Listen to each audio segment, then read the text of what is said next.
still being extremely simple for a guy of his size kind of means that he still has to do a lot of different things. I mean, as far as tight end here, yeah. I mean, right now he's playing tight end and slot. I mean, he's meeting. He's learning how to play tight end. I would say he's got a pretty good grasp on everything we do out of that deal. And now he has to, get a good grasp on everything we do from the slot. So, he's probably got to learn a little more than a regular wide would learn because he's got to put his hand on the ground too. So his learning curve is going to be a lot more detailed. Jordan Thompson is kind of already in the national spotlight. I heard him being in the top 6 in true freshman players for the season. Do you feel a description like that matches him? Whose opinion is that? I forget who the report was. Bruce. Well, I mean, how can you? I don't know. That's you're going to downplay it until you heard it was Bruce, right? Yeah. I like Bruce, but I have to disagree with his opinion on that. 6th best. I mean, how do you label freshmen when they've never played a snap?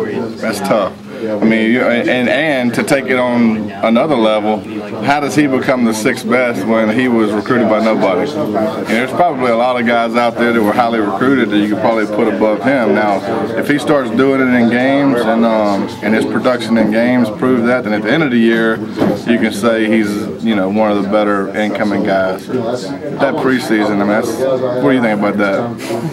I mean, that's kind of sketchy to me, but how has he looked in practice? He has looked good. He's been steady. We would not put him in the situation that he's in right now if he hadn't been extremely steady, and he has. His production's been high. He's the same person every day, and that's the one thing that I like about him. He's never, he never has a down day. He never has a day where you really got to get on him and push him. He goes out, plays fast, and makes plays every day. If he continues doing that, then he should be pretty productive. I agree with you. I think it's a little sketchy. One of those guys who had sort of ups and downs last season was JD, and it seems like Dana's a little bit more pleased with what he's doing so far. Do you agree? How's he evolved? So far, meaning 2 days, 2 practices. Well, since whatever, 2 weeks. A whole lot. Oh yeah, the first couple weeks here. Well, I mean, he's been on scout team. He was on scout team the first 7 practices. Right. And so I don't know what practice we're on right now, but he's been repping with us the last 2 or 3 practices. It's been really good. And so and I will tell you this, that universally, when kids get to their senior year, they're a little more focused. I mean, it's it. They know. I mean, this is the last one, and they're a little more focused. Their efforts are a little more higher. I mean, everything is accelerated because this is it.